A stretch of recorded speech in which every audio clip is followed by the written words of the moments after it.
tienes una cita presencial con tu preparación académica. Más de 80 conferencias. Con los profesionales de la salud visual de América Latina. Contamos con todas las normas de bioseguridad requeridas por el Ministerio de Salud. Con los negocios. En una gran muestra comercial en donde encontrarás todo para tu negocio y tus pacientes. Recuerda que tenemos aforo controlado. Así que asegura tu cupo realizando el pago en www.franjafeopto2021.com, botón inscripciones. Enfrentando eficazmente la era digital. Te esperamos noviembre 18 y 19 en Corferias, Bogotá, Colombia. Bienvenidos al programa iCaps Franja Ocular, el espacio de encuentro de los oftalmólogos de América Latina. Bienvenidos de nuevo a iCaps Franja Ocular. Les saluda el doctor Juan Valle aquí desde Santo Domingo, República Dominicana, y estamos en este segmento de retina y vitrio con dos conferencias magistrales, una por la doctora Ginette Domínguez, que desde España nos va a deleitar con una presentación sobre la proliferación vitreoretiniana, y luego con la doctora Patricia Fernández, una enamorada de la retina, quien nos va a tratar el tema muy entusiásticamente de el cuerpo extraño intraocular, algo que para nuestra especialidad es un gran reto, y sin embargo las mayores satisfacciones vienen de estos casos. Con ustedes, sin más, mi querida y amadísima doctora Ginette Domínguez, quien nos va a presentar su polémica e interesante discusión sobre la proliferación vitreoretiniana. Entrevista en iCaps Franja Ocular. Buenas tardes o buenas noches para los que estamos de este lado. Es un placer para mí compartir este tema y muchísimas gracias, mi querido mentor, profesor Amado, por la invitación. Sin duda es un tema que es apasionante para nosotros los conocedores y amantes de la retina, pero también es un tema que nos da mucho dolor de cabeza. Entonces espero que podamos aprender cosas nuevas del manejo de lo que es la vitreoretinopatía proliferativa. Hoy vamos a tratar varios temas: introducción, grados, patofisiología, y vamos a tocarlos cada uno brevemente. La vitreoretinopatía proliferativa es la causa más común de fracaso de la cirugía de desprendimiento de retina. Por eso le decía que es la gran pesadilla de todos nosotros los cirujanos de vitreoretina, porque cuando finalmente logramos reaplicar la retina, pues nos encontramos con que hay un proceso como este, donde hay un crecimiento y contracción de membranas celulares en la cavidad vítrea que hacen que de nuevo se presente el desprendimiento. ¿Qué incidencia tiene? Alrededor de un 5 o un 10% de los pacientes que se repara la retina, pues desarrollan la vitreoretinopatía proliferativa, y de esos, el 77% se nos va a presentar en el primer mes. Y ya el 95% en los primeros 45 días. O sea que bien tempranito vamos a saber el pronóstico de este paciente y el desarrollo de la vitreoretinopatía proliferativa.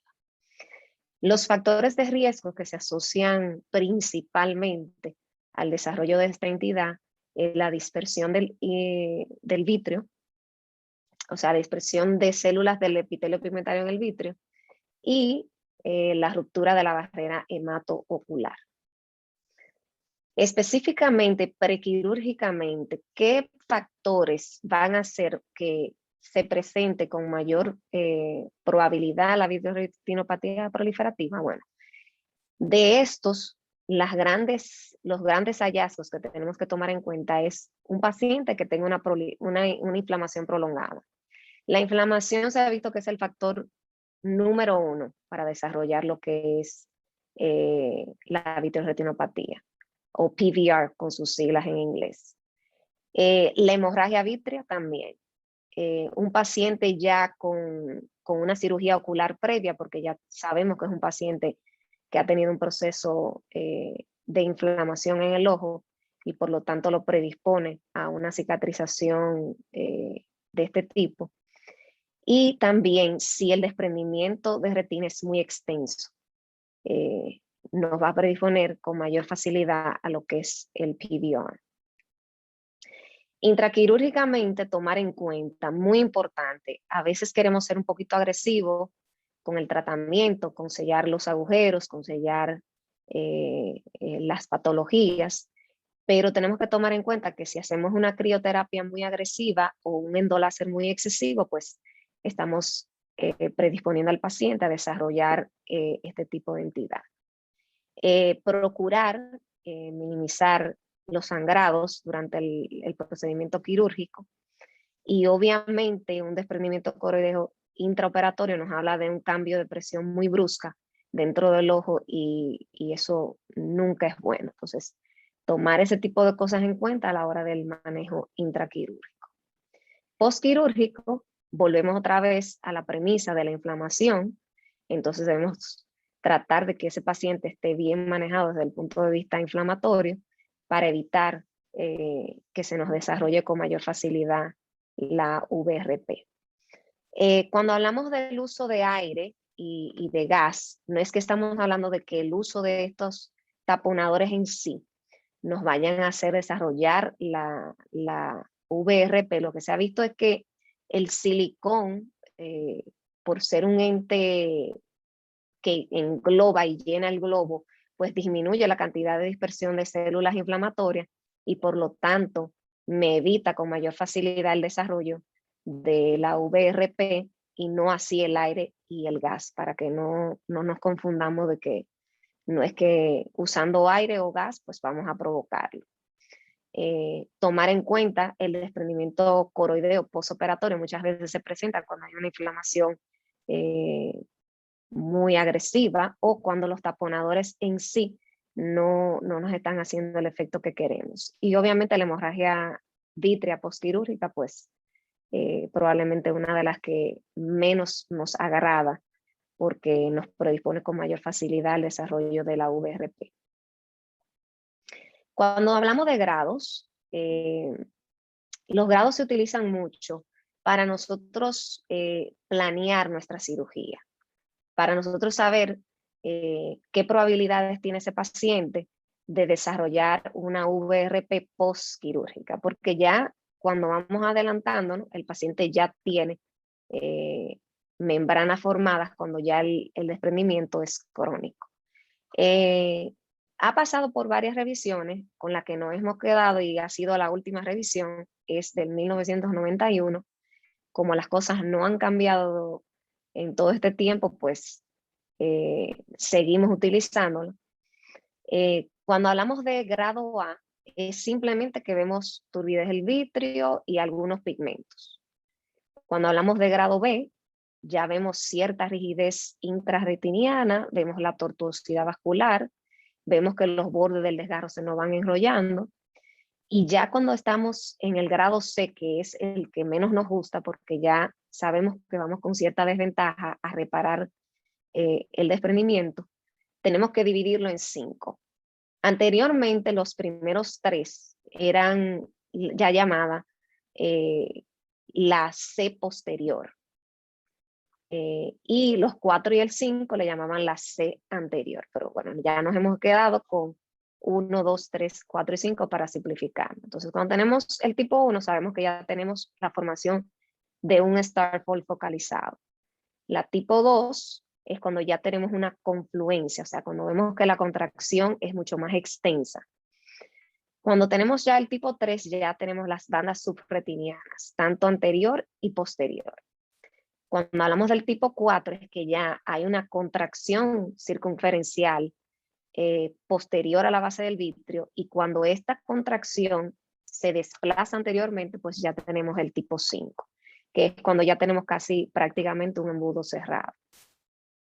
Entonces la fisiopatología es muy importante porque es la que nos va a determinar el por qué es tan difícil tratar esta entidad, porque está dada por muchos factores. Pero los dos eventos primarios que nos hacen desarrollar la VRP es la ruptura de la barrera hematorretiniana y la hipoxia retiniana. O sea, cuando hay una separación de la neuroretina y del epitelio pigmentario, se desencadena un proceso de degeneración neuronal. Y al haber un proceso de degeneración neuronal, comienza la migración de células retinianas de tipo glial a tratar vamos a decir, en un grito desesperado de reparar o revertir este proceso. Entonces, de ahí viene el inicio de lo que es la VRP. ¿Qué pasa? Cuando hay una injuria en cualquier parte del cuerpo, pues se detona la liberación de citoquinas a nivel sistémico. Y un desprendimiento de retina no es la excepción. Tenemos la liberación de citoquinas, de factores de crecimiento, de células inflamatorias sistémicas, que a su vez van a interaccionar con células de la retina per se, con los hialocitos, con células gliales retinianas y el epitelio pigmentario. Que estos, a su vez, van a producir las citoquinas locales y los factores de crecimiento locales que van a intervenir en el desarrollo de estas membranas. Se sabe que la base es totalmente inflamatoria porque se han hecho ya estudios, se han estudiado esas membranas y se ve que hay una gran cantidad de macrófagos, de linfocitos T, de linfocitos B, entonces obviamente es un proceso inflamatorio per se, o lo que se le llama una sobrecicatrización. ¿Cuáles son esos factores de crecimiento que se han estudiado principalmente? Porque hay alrededor de 15, pero los más importantes y lo que más sobresalen son el factor de crecimiento plaquetario, el factor de hepatocitos, de crecimiento de hepatocitos, el factor de crecimiento endotelial vascular, el factor de crecimiento epidermal y el factor de crecimiento parecido a la insulina. Esos son los 5 principales. Cuando están tratando de hacer factores predictivos, hablan del factor de crecimiento transformante beta. Cuando hacen una muestra de esos pacientes que tienen grandes cantidades de membranas de VRP, pues se ha encontrado que es directamente proporcional la cantidad del factor transformante beta 2 específicamente con la extensión de la fibrosis. O sea, a mayor cantidad de este factor, mayor fibrosis. Cuando hablamos específicamente del factor de crecimiento plaquetario, es porque tiene un efecto en la inhibición de lo que es la apoptosis de la formación de estas membranas. Al inhibir el fosfatidilinositol o activar, perdón, el fosfatidilinositol, me activa la murina. Y la murina me suprime el gen P53. Y esto promueve entonces la supervivencia de la vitreoretinopatía proliferativa. O sea, se desencadena de una forma que no hay forma de pararla. Y por eso es que nosotros tenemos que tomar en cuenta este tipo de fisiopatología para entender el por qué en muchos pacientes se desarrolla este tipo de membranas. También cuando hablamos de por qué hay un desprendimiento postoperatorio, o sea, ya tenemos la vitreoretinopatía proliferativa y sabemos que se desencadena previo a la cirugía. Pero después que reparamos el desprendimiento, ¿cuál es la teoría de por qué vuelve otra vez a redesprenderse? Bueno, hay 2. Ya sea porque ya esa formación de esas membranas, que pudimos remover bastante, probablemente durante el procedimiento quirúrgico, pero no todas, intrínsecamente tienen fibroblastos y fibrocitos. Y dentro de esos fibrocitos y fibroblastos hay monofilamentos citoplasmáticos que le dan cierta contracción a esa célula y durante el periodo post o el periodo de recuperación se produce una contracción de esa célula. Entonces me vuelve a producir un desgarro retiniano. O está la otra teoría donde esas mismas membranas están formadas de fibras de colágeno y al tener una conexión con el epitelio pigmentario y la retina neurosensorial, cuando se contraen, pues vuelven otra vez a producir una ruptura y un desprendimiento de retina. ¿Qué es importante tomar en cuenta? Que durante el desprendimiento de retina se produce isquemia de las capas externas de la neuroretina. Entonces hay muerte de los fotorreceptores por apoptosis. Y la apoptosis me va a generar mayor producción de citoquinas y agentes quimiotácticos. Entonces volvemos al mismo ciclo de la inflamación. Al haber estrés oxidativo, hay mayor citotoxicidad y por lo tanto hay mayor migración de células inflamatorias que me van a dar al traste con la cicatrización exagerada que produce lo que es la vitreoretinopatía proliferativa. ¿Qué se ha visto? Que inmediatamente yo reparo la retina, pues estos cambios se van a revertir automáticamente en 24 horas. Por eso es que más adelante le voy a hablar de lo que es el timing o el tiempo de reparación del desprendimiento. ¿Qué se ha visto? Porque en nuestro intento de evitar que se nos desarrolle la VRP, sobre todo posterior a la reaplicación de la retina, pues se han utilizado varios agentes. Se ha utilizado el ácido retinoico oral y se ha visto que en pacientes con VRPC, pues ha reducido la formación del póquer macular y por lo tanto el redesprendimiento, la contracción extramembrana. Promete. ¿Qué otra cosa promete? El metotrexate endovenoso en infusión durante la vitrectomía, pues inhibe la proliferación celular, por lo que me va a reducir la incidencia del VRP postquirúrgico. Hemos estado hablando mucho en este tiempo de los antioxidantes fuertes. Sabemos que los antioxidantes evitan la inflamación y por tanto tienen su utilidad en este tipo de entidades. Y entre ellos está el resveratrol, para aquellos que les gusta el vino, pues ahora con más fe se dan su copita de vino. No se ha visto que tiene un efecto cuantificable, pero como es un potente antioxidante, pues vale la pena tomarlo en cuenta. ¿Qué puntos debemos tomar en cuenta a la hora del tratamiento quirúrgico? Aquí hay un listado grande, pero es importante tomarlo en cuenta. Y lo quise poner aquí para quien quiera tomar nota de ello, porque son puntos sumamente importantes que nos van a ayudar a la hora de evitarnos la VRP postquirúrgica. El timing o el tiempo en que se debe hacer la cirugía es controversial, sobre todo si ya tenemos una VRP ya grado C. Muchos hablan de que debemos dejar que ya se maduren esas membranas para que posterior, o sea, durante la cirugía se nos haga más fácil removerlas. Hablan de 6 a 12 semanas, es muy controversial porque ya que tú has diagnosticado un desprendimiento de retina, esperar todo ese tiempo, pues es un poco controversial. ¿Qué nos ayuda a disminuir la inflamación? Utilizar nuestros instrumentos de pequeños calibres. Cada día tenemos instrumentos de menor calibre, pues con estos instrumentos provocamos menos inflamación.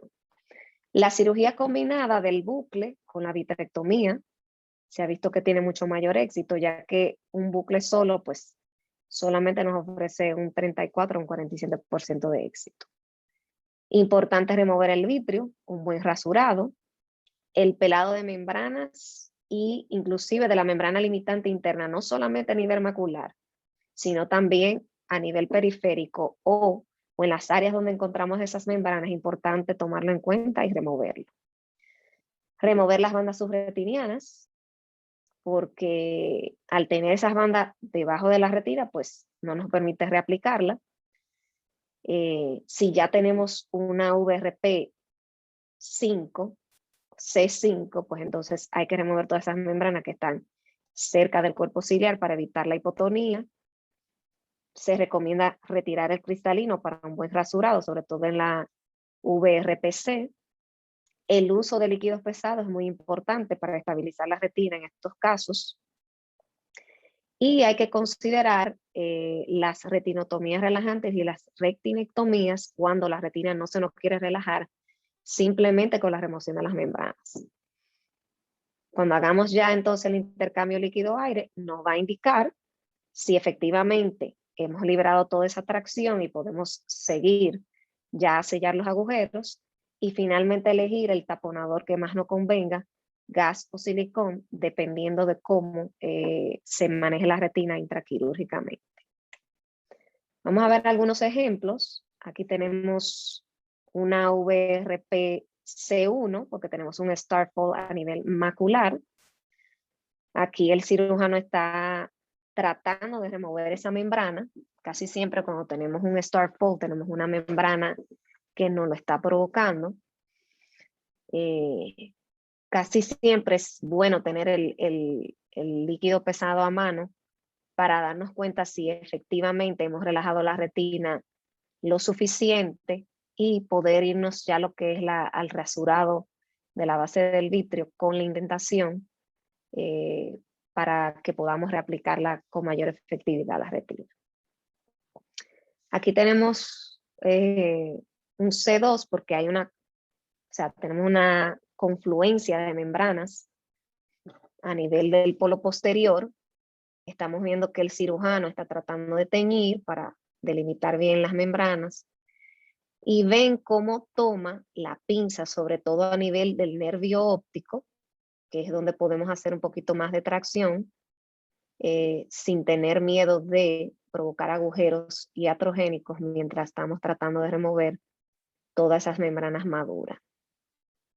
Ya ustedes ven cómo van removiendo poco a poco. Y eso es sumamente importante para relajar la retina y poder reaplicarla efectivamente. Aquí tenemos un ejemplo del VRP C3, donde tenemos la presencia de una banda subretiniana. El cirujano está asegurándose de que toda la hialoide se ha removido, que eso es muy importante durante la cirugía de reparación de desprendimiento de retina, porque el vitrio en este caso no nos está ayudando. Debemos removerlo y aquí ven cómo él hace una retinotomía para tratar de remover la banda en su totalidad. Lo importante es agarrarla en el centro. A veces tenemos éxito removiéndola completa, a veces se nos fragmenta dependiendo de la madurez que tenga la banda. Y ahí poco a poco él va extrayéndolo para que una vez él intente hacer el intercambio, pues la retina se nos relaje. Aquí está tratando de remover la otra. Vuelve otra vez, hace una retinotomía, específicamente en el punto central de la banda subretiniana, para poder tomar la banda en el centro y sacarla completamente. Y ahí hizo su intercambio y realizó el endoláser. Esto es otro ejemplo que no se ve muy claro, pero pueden ver la membrana aquí. Y él está haciendo la retinotomía justo en el centro para tratar de removerla por completo y evitar dejar esa membrana traccionando y provocando la separación de la retina neurosensorial del epitelio pigmentario. En este caso tenemos ya una C4 donde tenemos ya contracción. Estamos aquí haciendo lo que se llama una indentación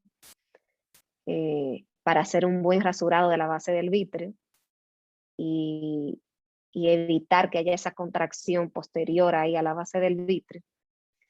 Como se ve, no pudo relajarse la retina simplemente con la remoción de las membranas, pues entonces se pasa a lo que es la retinectomía. Y en este caso hay que tomar en cuenta la diatermia, porque como yo les había explicado anteriormente, lo que queremos evitar es sangrado. A mayor sangrado, pues mayor posibilidades de desarrollar la VRP postquirúrgica, y esa es la que debemos evitar a toda costa para asegurar el éxito de la reaplicación a la retina. Una vez se hace la retinectomía, pues se procede a hacerle el endoláser y luego se hace el intercambio. Y generalmente lo ideal es poner silicón. Y en este caso fue satisfactorio el resultado del paciente. Entonces a veces tenemos miedo de cortar retina, pero es mejor cortar a tiempo y asegurarle al paciente que en un solo acto quirúrgico tú puedas reaplicar la retina. Y evitas así el desarrollo de la VRP posterior postquirúrgica. ¿Cuál es el pronóstico de estas retinas? Sobre todo si tenemos una VRP muy agresiva, previo al procedimiento quirúrgico, sobre todo ya esas VRPC, sabemos que tenemos una tasa de éxito donde podemos contar que en un día, en un 40%, estas retinas se mantienen aplicadas. La agudeza visual no suele ser muy buena. Aunque tengamos éxito anatómico, no suele ser muy buena porque ya estamos hablando de desprendimientos muy crónicos cuando ya tenemos una VRPC. Entonces, ¿por qué la agudeza visual no es buena? Número uno, porque el desprendimiento de retina prolongado va a causar cambios irreversibles, lo que es a nivel de los fotorreceptores, sobre todo en las capas externas. Entonces tenemos irregularidad en el epitelio pigmentario ya a nivel macular y por lo tanto esas conexiones que antes previo al desprendimiento había, pues ya no se hacen de manera natural. También los pacientes suelen desarrollarnos lo que es el poque macular, por eso tomar en cuenta el pelaje de lo que es todas las membranas y sobre todo a nivel macular es importante. Y si tenemos la oportunidad de pelar la limitante interna, pues tratar de hacerlo. Otro motivo por el cual la agudeza visual no suele ser muy buena es que los pacientes generalmente nos desarrollan un edema macular cistoideo postquirúrgico y si lamentablemente hemos realizado quizá un pelaje muy agresivo, hemos tenido mucho trauma a nivel de lo que es la mácula, pues podemos provocar mucha mayor fibrosis subretiniana y eso no da al traste con la visión del paciente. ¿Qué debemos esperar en el futuro? Bueno, seguimos estudiando lo que son los tratamientos adyuvantes. Promete el metotrexato en la infusión durante la vitrectomía porque nos ayuda a remover con más facilidad o disminuir la liberación de esos factores inflamatorios que son los que al final nos producen las membranas tan temidas de la VRP. Y el ácido retinoico, ¿por qué no? Podemos tratarlo, darle al paciente por vía oral, va a ser beneficioso para él. Obviamente tengamos en cuenta de que puede ser tóxico para el hígado, entonces tenemos que ajustar las dosis, pero no está de más intentarlo. Muy importante ahora el advenimiento de nuevos instrumentos. Cada día tenemos calibres más pequeños que nos permiten trabajar en la retina fácilmente sin provocarle mayor trauma o mayor inflamación al paciente, y los sistemas de visualización cada día nos hacen la vida mucho más fácil a nosotros los cirujanos de vitrorretina. Muchísimas gracias y ha sido un placer presentarle este tema que tanto nos apasiona.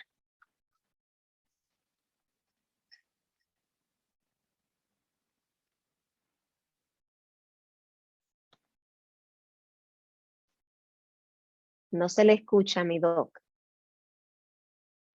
Gracias, doctora, gracias por tan elocuente presentación, presentado de una manera muy sencilla, simplificando algo que sabemos que es sumamente complejo. Y abrimos ahora un conversatorio entre usted y yo. A ver, empecemos con el tema de los casos que sabemos que tienen una muy alta frecuencia de proliferación vitreoretiniana. A ver si lo querías resaltar, porque yo recuerdo que para mí el más grave es la mezcla de sangre con desprendimiento de la retina, pero tiene que haber muchos más. Bueno, obviamente, un paciente con una cirugía previa, o sea, ya esos pacientes con DR pseudofáquico, tenemos que ya saber que el desprendimiento de un paciente con un DR pseudofáquico es diferente. Todos los cirujanos de vitrorretina ya saben que vamos en cierta desventaja porque ya es un paciente que ha tenido una cirugía previa y ha tenido un proceso inflamatorio. Y como la VRP se alimenta de la inflamación, pues tenemos que tomar en cuenta eso. Un paciente con un trauma previo, un desprendimiento de retina por trauma, es lo peor que nos puede suceder, porque entonces ya sabemos que ya es un paciente que no solamente tiene sangre, sino que generalmente esos traumas suelen ser muy extensos. Puede haber un daño a nivel del segmento anterior, por lo tanto, hay mayor inflamación anterior y posterior. Otra cosa que podemos tomar en cuenta es cuando tenemos un cuerpo extraño intraocular. Ya el cuerpo extraño intraocular, pues ya sabemos que aún reparando el desprendimiento de retina, pues tenemos mayor probabilidades que posterior a la reparación del desprendimiento, pues se nos desarrollen las, como digo yo, dichosas membranas, que son el dolor de cabeza de todos los retinólogos. Y obviamente también no deja de ser importante esos casos de pacientes con retinitis inflamatoria, sobre todo esos pacientes con citomegalovirus o herpes, que desarrollan un desprendimiento ya por esa necrosis, y porque recordemos que la necrosis da isquemia, y la isquemia es uno de los precursores de lo que es la VRP. Entonces eso también hay que tomarlo en cuenta. Ginette, también quisiera tocar algo que, porque nací viendo al doctor Mark Blumenkranz haciendo las investigaciones sobre el PBR. Y recuerdo que él decía que había una metaplasia de cuando aplicábamos crío, sobre todo en aquella época que no había endoláser. El crío hacía estallar las células epiteliales y también inducía, ya sea por la sangre o a través de los glóbulos blancos, metaplasia, es decir, convertía las células epiteliales en células fibróticas, ¿no? Que son las que proliferan sobre la superficie de la retina. Cuando se organizan, inclusive tenían adherencias y formación de moléculas de troponina y miosina que hacen contracción como si fuera un músculo, ¿no? Y uno lo ve porque uno se da cuenta de la fuerza de tracción que tiene la membrana adherida a la retina y a otro punto de la retina, a veces tangencial, que es lo difícil. Duro es cuando es radial, pero aún más cuando son tangenciales porque no las ves, esas membranas periféricas, y eso tiene que ver mucho con el afeitado, el de eliminar allá en el vítreo anterior, cerca de la hora serrata, ese tejido proliferativo. Pero el tema es que había muy poco para poder evitar que esto ocurriese. Y me acuerdo que usó 5-fluoruracilo y mitomicina y usaron metotrexate y cuantas cosas más. ¿Qué se ha logrado para evitar eso? ¿Hay algo nuevo? Nuevo como tal, no. Seguimos con el problema, sobre todo en los casos donde tenemos que hacer un drenaje externo y aplicar la retina solamente con un bucle. No hay una solución específica para eso. Yo en lo personal entiendo que lo que debemos de manejar es el postoperatorio, la inflamación postoperatoria del paciente. Yo no soy muy dada a hacer una crío muy agresiva. Yo simplemente espero a que veo el blanco, pues ya ahí me detengo. Mucha gente prefiere que haya el snowball bien copioso. Yo con que haya cierta, o sea, se me ponga blanco ya el área, pues ya yo estoy satisfecha, porque la manera en que desencadena la inflamación, la crioterapia, es que, número uno, va a provocar mucho mayor citotoxicidad, porque esos fotorreceptores no es verdad que van a sobrevivir a la crioterapia, los que están ahí localmente. Entonces hay mayor citotoxicidad, hay mayor producción de lo que son las células de Müller, lo mismo que usted estaba diciendo, donde esas células de Müller provocan esa metaplasia, que se convierten en fibroblastos y fibrocitos, que a su vez intrínsecamente ellos mismos van a contraerse cuando forman la membrana. Entonces, mi recomendación es que cuando reapliquemos la retina, sobre todo cuando hagamos un bucle de drenaje externo, es que seamos lo menos agresivos posible con la crioterapia si no tienes láser. Porque yo también, si tengo láser, pues lo que hago es que hago mi drenaje externo y si puedo hacer un poco de indentación y dar un poco de endoláser, o simplemente dejo hacer el endoláser postquirúrgico después que ya la retina se ha posicionado sobre el epitelio pigmentario. Y tiene que haber algo de una etiología celular, porque fíjate que cuando vemos una retina normal que hemos operado, siempre caen por gravedad las células epiteliales y el detritus a la hora 6, a la parte inferior de la retina. Y casualmente ahí es que empieza el PBR casi siempre, ¿no? sea que hay una etiología, obviamente, celular a lo que ocurre. Entonces ahí viene otro tema. Es muy frecuente que vemos casos que han operado de la retina y el cirujano no tuvo el cuidado de separar la hialoide posterior. Te ha ocurrido, ¿verdad? Entonces, a ver, ¿qué consejo puedes dar al respecto? Si voy a operar una retina, ¿la dejo? ¿Es electiva? ¿Cuándo no lo hago? ¿Qué debo hacer? El truco es identificarla. Y las tinciones ayudan muchísimo. Yo la triamcinolona la uso mucho en desprendimiento de retina, porque número uno, la triamcinolona es un agente antiinflamatorio. Entonces, algún efecto me va a hacer a nivel de la cavidad vítrea. Una vez ya tienes teñido, porque a veces crees que has removido la hialoides, pero no es así. Cuando te das cuenta que no has removido bien la hialoides, cuando te vas a intercambio con aire, donde tú ves todavía que tienes todavía la presencia del vítreo. Mi recomendación es quitarlo. Si puedes quitarlo, aunque tengas que volver otra vez a BCS, elimínalo, porque dentro del vítreo es que se están depositando esas células inflamatorias, dentro de ese vítreo están todos los factores de crecimiento que me provocan la VRP, entonces lo más sensato es removerlo.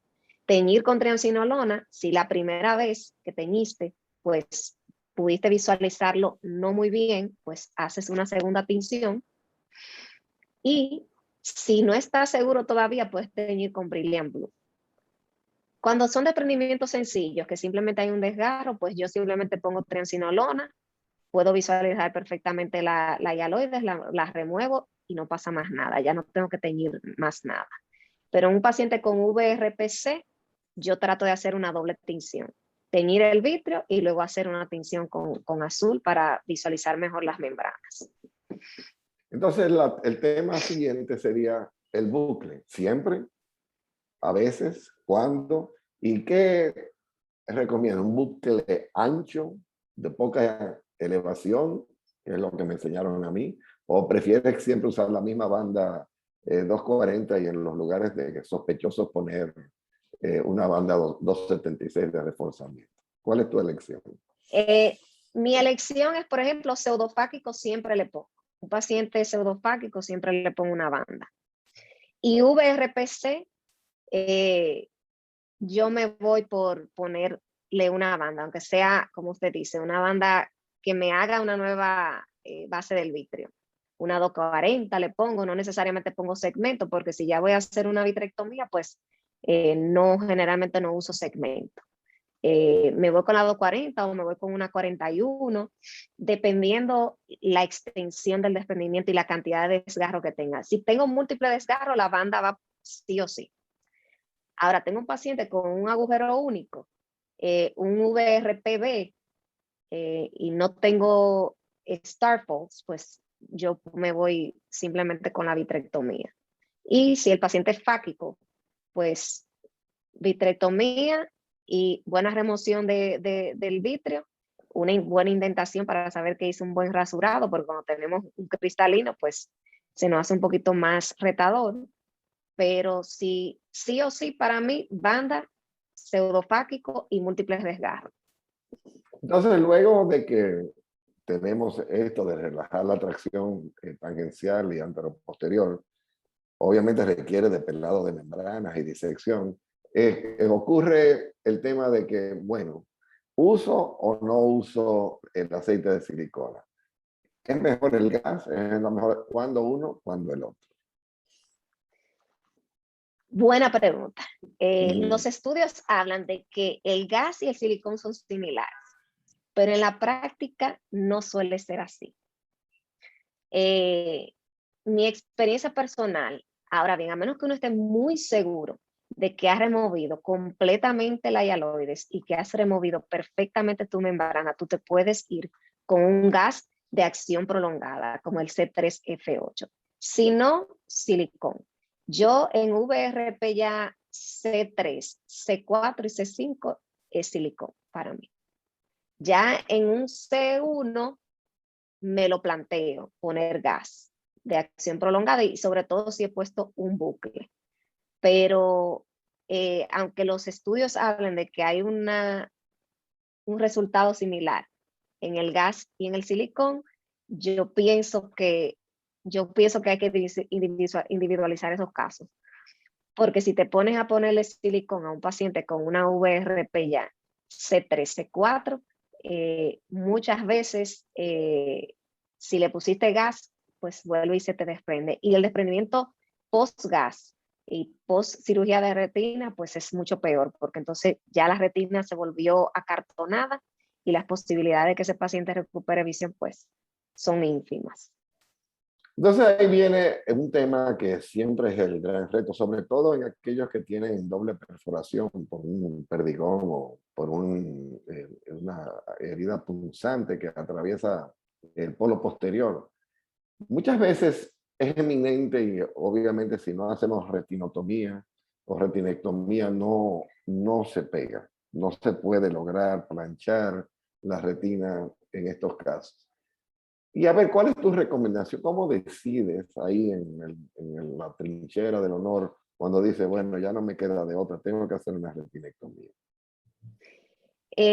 Durante el procedimiento quirúrgico, después que uno remueve la hialoides, después que has teñido y has removido la cantidad de membranas que tienes que remover y esas bandas subretinianas, yo generalmente antes de decidir hacer una retinectomía me voy a aire para visualizar cuáles son las áreas donde hay mayor rigidez.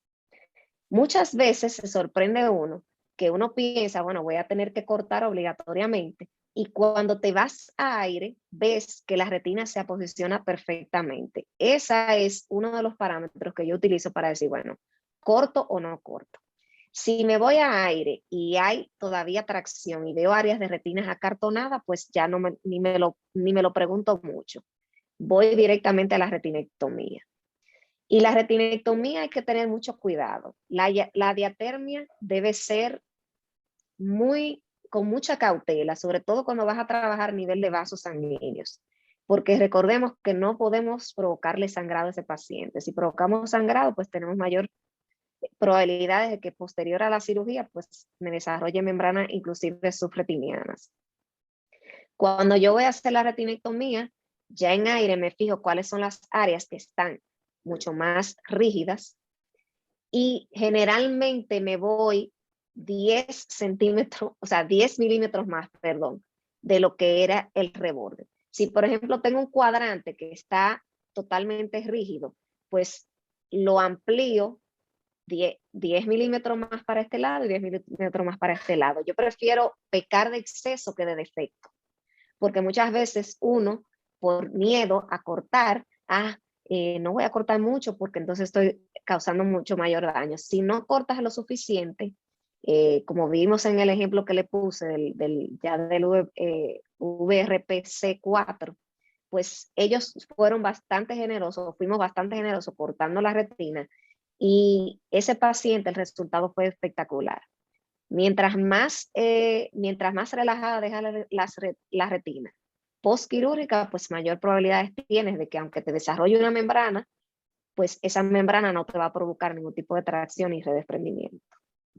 Magnífico. Luego entonces tenemos el tema de la fotocoagulación, es decir, queremos hacer uso del láser para sellar los agujeros o los bordes de la retinectomía. ¿Siempre fotocoagulas a 360 grados? ¿Haces las 3 filas? ¿O eres selectiva solamente en el área de patología? ¿Cuál es tu creer? Si ya yo tengo una VRP donde hice retinectomía y si la retinectomía es extensa, pues sí le doy 360, aun cuando tengo el bucle. Cuando hago retinectomía y tengo un bucle, pues el bucle simplemente lo que está ahí es haciéndome un poquito de tensión. No lo aprieto mucho porque entonces viene el efecto fish mouth que no lo quieres, porque entonces no vas a lograr una posición correcta de la retina. Pero generalmente cuando ya yo tengo un paciente donde le hice una retinectomía de 180 grados, pues yo me voy 360. En caso de un paciente donde tengo un desgarro único, pues simplemente le doy a la patología. Lo sello y trato de ser muy conservadora, que el láser quede gris clarito. Esos láseres blancos no me gustan porque en ocasiones cuando tú das el láser no te percatas, pues hiciste otro agujerito. Y cuando tengo una retinectomía doy 3 hileras de láser y generalmente grisáceo.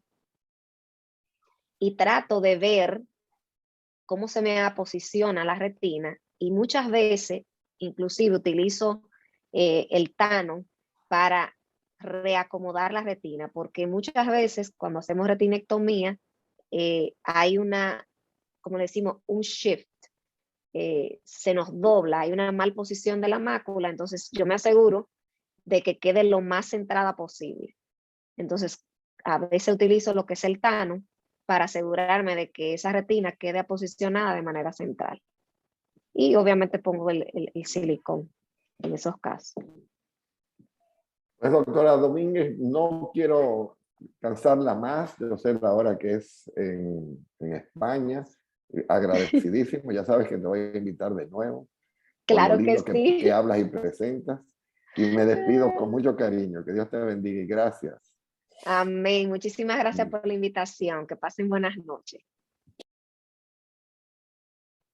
Como han visto, ha sido una conferencia magistral, bellísima de la doctora Domínguez, tratando el tema de la retinopatía proliferativa. Pero lo que les toca ahora va a ser algo muy, pero muy importante, y es el manejo del cuerpo extraño intraocular.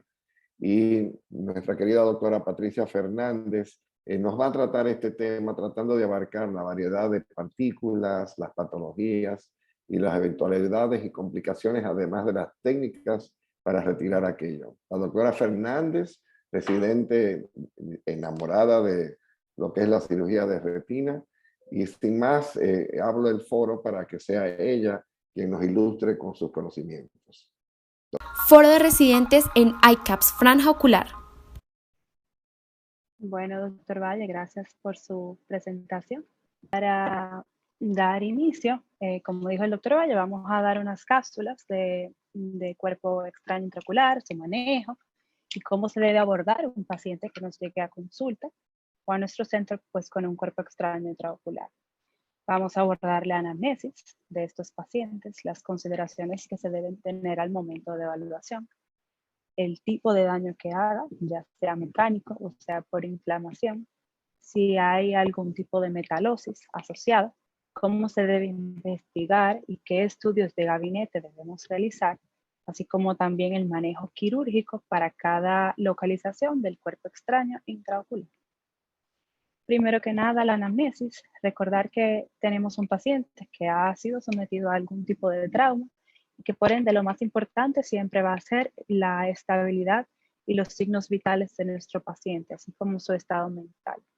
Tomar una buena historia clínica, siempre haciendo énfasis en el contexto del trauma y su mecanismo, así como también la dirección y la trayectoria del cuerpo extraño hacia el ojo. Para clasificar y para documentar bien el punto de entrada, ya que toda lesión por cuerpo extraño intraocular es considerada un trauma de globo ocular abierto. Debemos siempre localizar la entrada, ya sea en zona 1, que abarca desde el limbo corneal hacia adentro. La zona 2, que es la zona roja que tenemos aquí dibujada, abarca desde el limbo corneal hasta 5 milímetros posteriores a este, o sea, en la esclera. Y la zona 3 abarca desde estos 5 milímetros posteriores hasta el nervio óptico. El cuerpo extraño intraocular representa aproximadamente 14 hasta 43% de los traumas de globo abierto. Toda evaluación de un posible cuerpo extraño intraocular debe de realizarse de la forma más directa posible, ya que puede haber cualquier tipo de eventualidad que posteriormente precluya la evaluación del globo. Dígase cualquier hemorragia vítrea o cualquier ifema que posteriormente nos vaya a impedir la evaluación. Si se va a utilizar cualquier tipo de medicación, debe ser estéril y se debe diferir la depresión escleral o el uso de algún lente de contacto para evaluar el ojo. En el daño mecánico, Recordar que siempre vamos a tener una herida que va a ser nuestro puerto de entrada y esta herida puede ser corneal en un 65% de los casos, escleral en un 25% de los casos o limbal en un 10%, siendo el punto de entrada escleral el más letal. Recordar que también debemos evaluar y tomar en cuenta el tipo de material del cuerpo extraño al que nos estemos enfrentando. El cuerpo extraño intraocular de origen metálico generalmente tiende a ser estéril y es el más común que se nos va a presentar a la consulta. También podemos tener material del cuerpo extraño de vidrio y es aquel que tiende a ser más filoso y más difícil de manejar intraquirúrgicamente. Y también se puede tener material de cuerpo extraño vegetal que puede venir asociado a cualquier infección fúngica o una posible endoftalmitis posterior. Siempre tomar en cuenta que puede tener más de un solo cuerpo extraño intraocular. Se ha descrito que los cuerpos extraños punzantes o pesados tienden a llegar con más facilidad al polo posterior. Cuando tenemos un punto de entrada o una herida pequeña, se dice que el cuerpo extraño tiende a disipar menos energía y esta la disipa adentro del ojo, ocasionando más daño. Dentro de los tipos de daños estructurales que podemos tener, aparte del punto de entrada per se, sería la catarata traumática, que puede venir con o sin compromiso de la cápsula, hemorragia vítrea, desprendimiento de retina o ifemia. En cuanto al daño inflamatorio, puede venir dado por uveitis, alguna endoftalmitis, como hablamos de cuerpo extraño de origen vegetal, formación de sinequias o formación de proliferación vitreoretiniana, como mencionó la doctora. Entre la metalosis, que no se trata más que un depósito de estas partículas metálicas dentro de nuestro globo ocular, y puede ser de dos tipos. Puede ser llamada siderosis bulbi, que es aquella que deriva de las partículas de hierro que se depositan en los tejidos oculares, y esta puede manifestarse como heterocromía de iris, pigmentación del saco capsular, catarata, midriasis o simplemente una degeneración pigmentaria de la retina. Se pueden ver cambios en el electroretinograma cuando hay cambios crónicos o cronicidad. La chalcosis es aquella que viene dada por la deposición de partículas de cobre que generalmente se deposita en las membranas basales, ya sea la membrana de Descemet, la cápsula del cristalino o la membrana limitante interna. Dentro de estas membranas tiende a ocurrir una peroxidación de lípidos que hace que se saponifique el material dentro del ojo. Y puede, dependiendo de la aleación del metal que entra al ojo, pues puede dar una reacción inclusive similar a una endoftalmitis estéril. Aquí tenemos un cuadro donde vamos a ir derribando algunos mitos que se asocian con la deposición de hierro o siderosis, y el primero de ellos dice que todo cuerpo extraño que tenga hierro eventualmente va a causar siderosis. Y esto es realmente inevitable una vez entra cualquier partícula de hierro a nuestro globo y pueden sobrevenir cambios electrofisiológicos. El segundo dice que una vez han ocurrido daños sideróticos, estos son permanentes. Esto realmente es falso, pues una vez se han extraído óptimamente los restos de hierro del globo ocular, entonces puede incluso sobrevenir una desaparición de los cambios funcionales, o en la electroretinografía también pueden desaparecer. Los cambios característicos de la siderosis que se ven en la electroretinografía son una elevación de la onda A y una disminución o atenuación de la onda B. Y esto puede revertirse cuando se elimina prematuramente el cuerpo extraño. Una vez el cuerpo extraño ha entrado al lente o cristalino, pues no causa siderosis.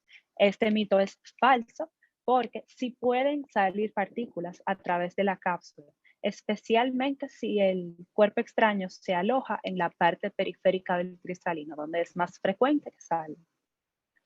El cuerpo extraño intraocular encapsulado no va a causar siderosis, esto es falso. Se dice que luego de los 10 días de que un cuerpo extraño penetre el globo ocular, se va a encapsular. Sin embargo, esta cápsula no previene que se liberen partículas de hierro. Por lo tanto, sí puede causar siderosis. Una vez la condición del ojo está estable, va a permanecer así y esto no es cierto. Esta es una de las razones por la que está contraindicada la resonancia magnética nuclear en pacientes en los que se sospecha un cuerpo extraño metálico, porque al acercarse a un magneto se puede desalojar este cuerpo extraño y esto va a causar cambios posteriores. Aquí tenemos una imagen de la siderosis bulbi, de ciertos cambios que pueden ocurrir. Esto se puede depositar en el endotelio corneal, este material férrico, así también como en la cápsula y causar cataratas, midriasis, porque se puede depositar en el estroma iridiano también. En cuanto a la chalcosis va a variar la reacción que va a haber dentro del cuerpo dependiendo de la aleación del metal que tengamos.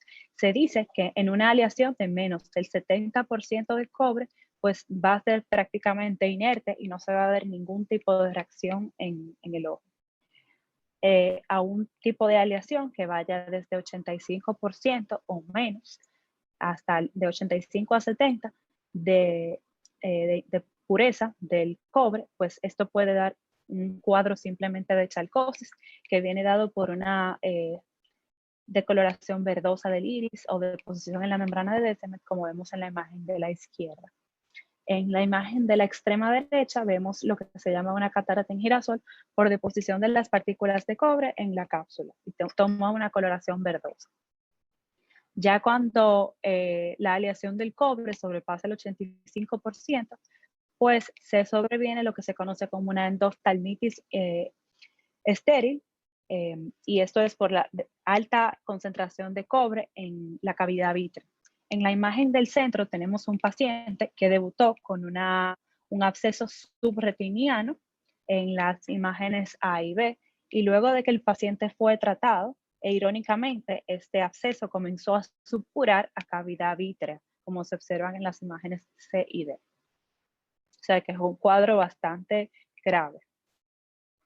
En cuanto a puntos que debemos de tener en cuenta cuando vamos a diagnosticar o a investigar un paciente con un posible cuerpo extraño intraocular, debemos de tomar en cuenta primero la localización probable de este cuerpo extraño, porque dependiendo de esto va a cambiar su manejo, la cantidad del cuerpo extraño, el mecanismo del trauma, si viene con alguna condición asociada, si tiene alguna otra lesión o puerto de entrada, y la naturaleza del material. En cuanto a los estudios de gabinete que se utilizan para diagnosticarlo, pues en un inicio se utilizaba simplemente la radiografía para diagnosticar y encontrar estos cuerpos extraños. Sin embargo, esto ha sido reemplazado por la tomografía axial, ya que esta la supera en sensibilidad y en capacidad de encontrar cuerpos extraños. Se dice que la tomografía axial, con unos cortes de 1 a 2 milímetros, puede encontrar un cuerpo extraño de hasta 0.5 milímetros. Hay diferentes ventanas para encontrar el tipo de material que se esté buscando. Si se está pensando en un material metálico, pues se debe cambiar a la ventana ósea. Si se está pensando en algún material, ya sea de madera o vegetal, pues se puede utilizar la ventana de tejido blando. Se puede pasar a resonancia magnética nuclear siempre y cuando se haya descartado la presencia de un cuerpo extraño metálico. Podemos también ayudarnos de la ecografía modo B, especialmente en aquellos pacientes en los que tengamos alguna hemorragia vítrea asociada, siempre haciendo la salvedad de que el cuerpo extraño intraocular se considera un trauma de globo abierto, por lo que se debe sopesar bien si es realmente necesario y prudente realizarlo, porque podemos arriesgarnos a la extrusión de cualquier contenido intraocular por el punto de entrada. Además de que para localizar el cuerpo extraño intraocular es un estudio un tanto ambiguo, porque aquí, como se muestra, se encuentra una espiga en la ecografía modo A cuando se encuentra alguna reflectividad del cuerpo extraño metálico. En la imagen de abajo, pues tenemos dibujada cómo afecta la siderosis o la deposición de hierro, la electroretinografía, Y esto se utiliza más que nada como factor pronóstico para determinar si se extrae o no el material, dependiendo si hay cambios crónicos o no. En cuanto al manejo, siempre se debe tratar al paciente sistémicamente primero que nada. Se debe proceder a colocar un parche duro para, en una primera instancia o en algún centro no oftalmológico, para evitar que el paciente se palpe el globo. Se debe administrar antieméticos para evitar que con cualquier maniobra de valsalva pues se vaya a extruir cualquier contenido intraocular por una herida abierta.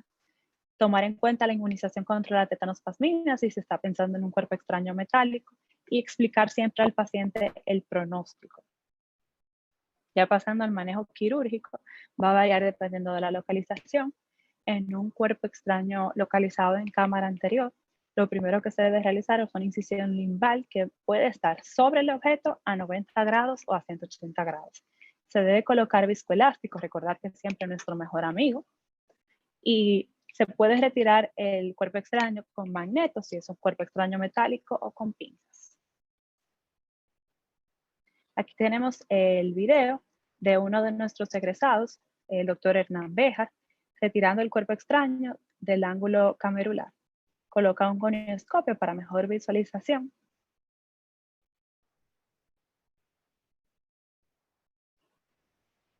Se encuentra retirándolo aquí con un forceps.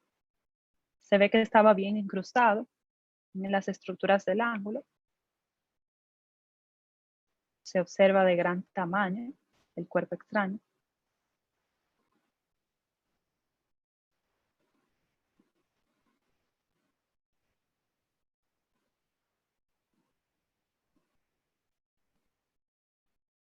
Tiene incluso que realizar una maniobra para ampliar su incisión principal y poder extraerlo por allí.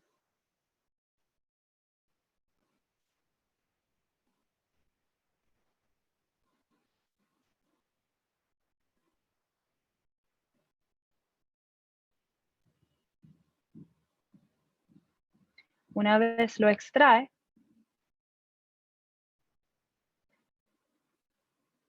lo coloca para poder medirlo y documentarlo.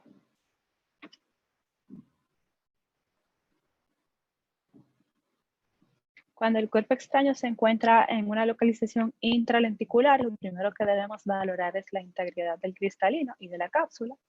El cristalino puede ser removido en la misma cirugía o en una segunda intención. Algo muy delicado es la colocación del lente intraocular. Siempre que se sospeche de alguna lesión vitreoretiniana, lo ideal es dejar el paciente afáquico o realizar cualquier tipo de cirugía o de maniobra en la cavidad vitrea bajo afaquia. Recordar que el lente de intraocular a veces en la interfaz pues da dificultad en la visualización. Aquí tenemos un video de una de nuestras docentes en el centro, la doctora Paola Fernández, realizando una extracción de lente de cuerpo extraño intraocular del lente. Realiza las incisiones accesorias, tiñe, para mejor visualización de la cápsula. Realiza su incisión principal. Hace su capsulorhexis como de rutina.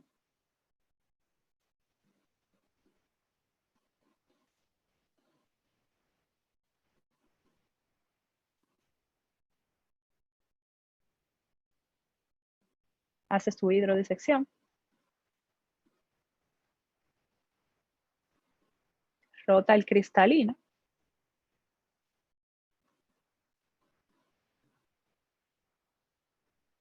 Y una vez lo rota, pues puede ya extraer el mismo con la ayuda de un neutrado. Y hace su cirugía de cataratas como de costumbre. Cuando el cuerpo extraño se encuentra alojado en el segmento posterior, la maniobra ya es un poco más compleja. Se puede utilizar un forceps o, como se encuentra aquí ilustrado, la maniobra de handshake, que consiste en utilizar dos pinzas o forceps. Con uno se sostiene el cuerpo extraño desde la primera intención, y con el segundo pues se va reposicionando el cuerpo extraño para Colocarlo de manera tal que la superficie o la cara de menor diámetro vaya en dirección hacia donde se va a sacar el cuerpo extraño, ya sea por la esclerotomía. Aquí tenemos la imagen de uno de los estudios recientemente publicados en China en el año 2020. Se trata de un básquet o canasta que ellos hicieron manualmente con un Bicryl 7.0.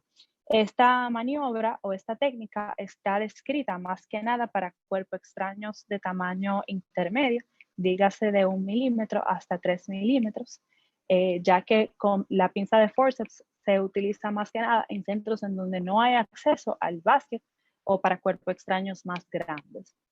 La maniobra del básquet básicamente consiste, aquí se el cuerpo extraño dentro de la misma para colocarlo en la cara de menor diámetro. Esto vitrectomía de Gauch 23 o 25.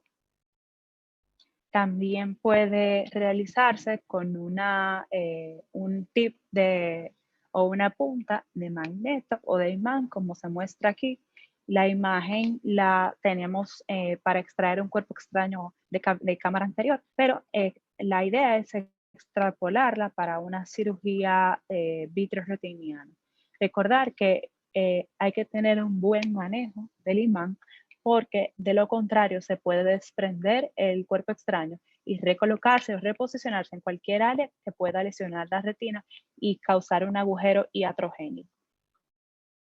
Aquí tenemos la imagen de algo que nos ayudamos mucho o que se ayudan siempre los cirujanos de retina y vítreo, que es la burbuja de perfluorocarbono, que se utiliza idealmente cuando hay certeza de que se ha realizado un DDP, y se utiliza más que nada en cuerpos extraños de poco peso o que sean ligeros, porque de lo contrario se iría al fondo de la burbuja y sería más difícil la captura del cuerpo extraño.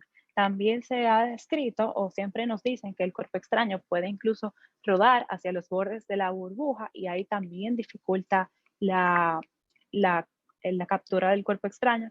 Pero la idea de la burbuja de perfluorocarbonos simplemente es evitar lesionar cualquier estructura aledaña al intentar recuperar el cuerpo extraño. Está descrito que para los cuerpos extraños de vidrio es muy difícil intentar sostenerlo como de manera habitual. El magneto, pues por su naturaleza no se puede, por lo que en este tipo de cuerpos extraños es ideal el básquet o la canasta que había mencionado previamente. También se ha descrito el uso de una canasta de nitinol, que es otro material. Aquí tenemos el video de la doctora Editza López sosteniendo o buscando un cuerpo extraño de origen metálico en la cavidad vitrea. Coloca sus trócares, su infusión.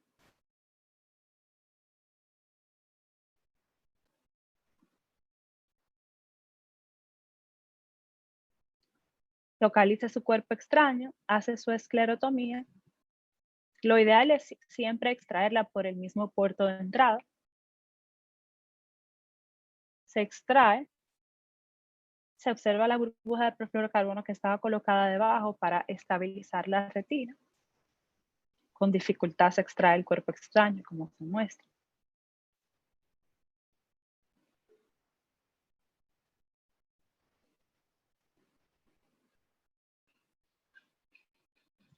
Ahí ella procede a sellar los bordes del agujero que realizó el cuerpo extraño.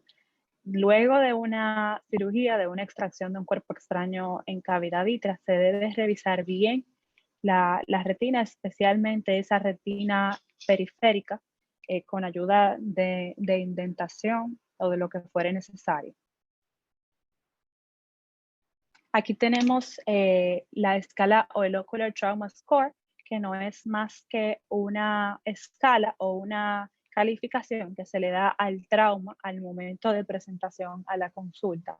Esto fue elaborado por el Ocular Trauma Society como una manera de hacer más específico o especificar y cuantificar el daño que se realiza, que el médico evidencia al momento de la presentación, para evitar cualquier demanda o cualquier ambigüedad que pueda sobrevenir posteriormente. El Ocular Trauma Score lo que hace es básicamente brindar una idea del pronóstico visual del paciente posterior a los 6 meses del trauma. Aquí tenemos también algunos de los factores que debemos de tomar en cuenta que tienen mal pronóstico, ya sea que el paciente se presenta con mala agudeza visual desde el principio, que tenga heridas grandes o una herida mayor al diámetro de mayor tamaño del cuerpo extraño, que el cuerpo extraño se encuentre en cavidad vítrea, ya de por sí es de mal pronóstico, que venga asociado a endoftalmitis, que la herida sea mayor de 4 milímetros y que venga asociado a hemorragia vítrea. Esta fue mi bibliografía y un placer haber compartido con ustedes. Gracias, doctora Fernández. Lindísima su presentación. Me gustó muchísimo, sobre todo los videos, más que veo alumnos míos haciendo maravillas a través del microscopio y en la cavidad vítrea. Entonces, el cuerpo extraño intraocular, yo me acuerdo que teníamos allá en el hospital un libro que era una colección que tenía mi jefa de enfermera, donde ella pegaba todos los cuerpos extraños que habíamos retirado durante casi 30 años, ¿no? Y habían de todo, vegetales, cristales, metálicos. Pero el mensaje que quiero que dirija, sobre todo a aquellas personas que laboran en áreas de peligro, y las debes de mencionar, ¿qué deben hacer para evitarlo? ¿Cuáles son las causas más comunes? Y obviamente el martillo sobre el clavo que produce una esquirla y se le mete en el ojo tiene que ser la número 1. Pero hay otras muchísimas, hasta en mi época el tema del automóvil con los cristales que no se quebraban y se enterraban en los ojos, ¿no? Pues Nino, ¿qué es lo que recomienda la Sociedad de Trauma Ocular como medidas de precaución? ¿Qué debemos dejarle al ciudadano común como mensaje y sobre todo a los niños al respecto? Bueno, doctor, algo muy importante es que el 98% de los traumas de herida abierta asociados a cuerpo extraño intraocular se ve en hombres, de los cuales 88% se encuentran martillando al momento del trauma.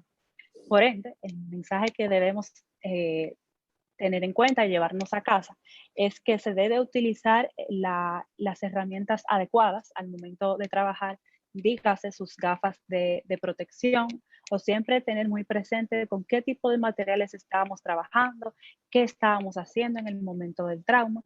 Así como usted menciona, en los traumas automovilísticos se ha descrito muy bien la presencia de cuerpos extraños de vidrio intraocular, especialmente de ese vidrio de las ventanas laterales, más que nada, porque ya se ha trabajado para mejorar el material del cristal del parabrisas, para evitar ese tipo de penetración al ojo. Entonces, siempre tenerlo muy presente, tratar de, en el momento de algún accidente automovilístico, esquivarlos o siempre mantenernos alejados pues, de esa área. Magnífico, gran presentación, realmente me entusiasma muchísimo lo que estás logrando y te felicito por haber hecho una presentación muy elaborada de lo que es el cuerpo extraño. Me despido, muchísimas gracias, ya te invitaremos de nuevo. Gracias, doctor. Feliz de estar con ustedes. Gracias. Bye, bye. Pues han visto ustedes cómo iCaps Franja Ocular está a su servicio para llevarles lo último y lo más reciente en cuanto a la tecnología oftalmológica. Y es nuestra misión el educar, el llevar estos conceptos para que usted sea un mejor profesional, para que aprenda y lleve estos conceptos a sus pacientes y así desarrolle un mejor cuidado. Franja Ocular, iCaps, es un lugar, un venue, como dicen los americanos, donde la educación prima y los conceptos, como ven, siempre cambian. Nunca son iguales, nunca dejamos de aprender y por eso lo invitamos la semana que viene a nuestro próximo evento de iCaps Franja Ocular. Se despide el doctor Juan Valle desde Santo Domingo. Muchas gracias. Aquí finaliza iCaps Franja Ocular. Te invitamos a conectarte la próxima semana.